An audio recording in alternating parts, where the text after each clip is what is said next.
માં આદ્યશક્તિની ભક્તિ અને આરાધના કરવા માટે વર્ષમાં આવતી 4 નવરાત્રી પૈકી આસો મહિનાની નવરાત્રીનું વિશેષ મહત્વ છે. આગામી 22 સપ્ટેમ્બરથી નવલા નોરતાની શરૂઆત થશે. સામાન્ય રીતે પ્રાચીન લોક સંસ્કૃતિ મુજબ નવરાત્રીનો ઉત્સવ આસો સુદ એકમથી લઈ આસો સુદ નોમ સુધી મનાવવામાં આવે છે. હિન્દુ ધર્મની સંસ્કૃતિ મુજબ નવરાત્રી તહેવારમાં ગરબા મૂકવાનું અનેરું મહત્વ છે. હવે નવરાત્રીને ગણતરીના દિવસો બાકી છે, ત્યારે કારીગરો દ્વારા ગરબા બનાવવાની કામગીરી હાથ ધરાય છે. નોરતા પૂર્વ બજારોમાં રંગબેરંગી સુંદર ભાતવાળા માટીના છિદ્રોવાળા ગરબાનું વેચાણ થતું હોય છે, જે પ્રાચીન પરંપરા અનુસાર નોરતા દરમિયાન ઘેર ઘેર માટીના ગરબામાં થોડા ઘઉં મૂકી તેની ઉપર કોડિયું રાખીને ઘીમાં દીવો પ્રગટાવવાની પરંપરા છે.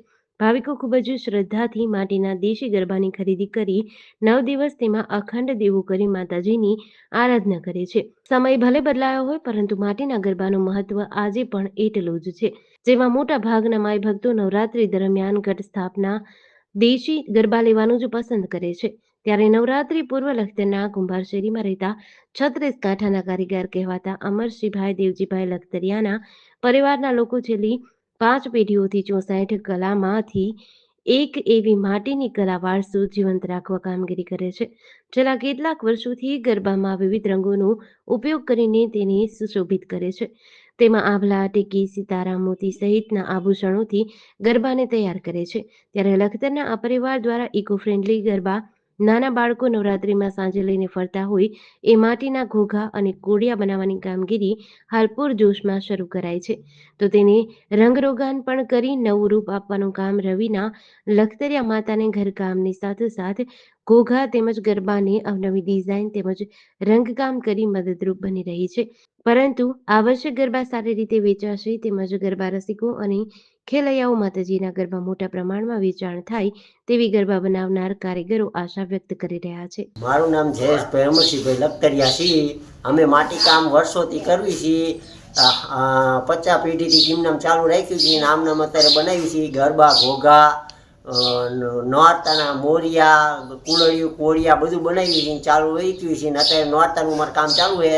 અઠવાડિયેથી આ મથવી છીએ, કલર કામ કરવી છીએ. જો છોકરી કલર કરે છે, ટોંગ લગાડે છે, ગરબાને અને ઘોઘાને બધાને કલર કરીને વેચશું.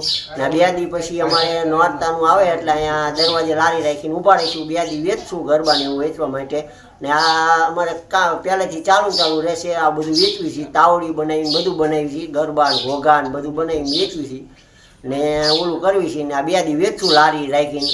7-8-10 હજારનો ધંધો થાય છે અમારીમાં. આ ચાલુ વર્ષે કેટલા ગરબા ઘોઘાનો ભાવમાં વધારો થયો? આમાં એવું થાય કે આપણે લખતરની અંદરમાં તો શું છે કે ભાવ બધા બહુ આપતા નથી. અમે તો રાજી છીએ. જો ભાવ વધારે ગ્રાહક અમને આપે તો અમને ફાયદો થાય, પણ અમને અત્યારે શું ભાવ આપતા જ નથી. 10 રૂપિયા ઘોઘાના કહે તો એ માણસો આંચકા ખાય, ને ગરબાના તરી કહે તો એ રાયડું પાડે. અમારે તો એવું હોય કે ઘોઘાના 20 રૂપિયા આવે છે ને ગરબાના તરી 40 રૂપિયા આવે તો અમને કંઈક આમાં વળતર થાય. તો નકર તો આમાં અમારે મજૂરીમાં એમને મંચવી રાખવી. પહેલેથી આવી રીતે ચાલુ રાખવી. બાપાનો ધંધો છે એટલે આમાં આગુ પાછું કંઈ કર્યું ને એમને મથે રાખવી. GDC ન્યૂઝ સાથે જયેન્દ્રસિંહ ઝાલા, લખતર.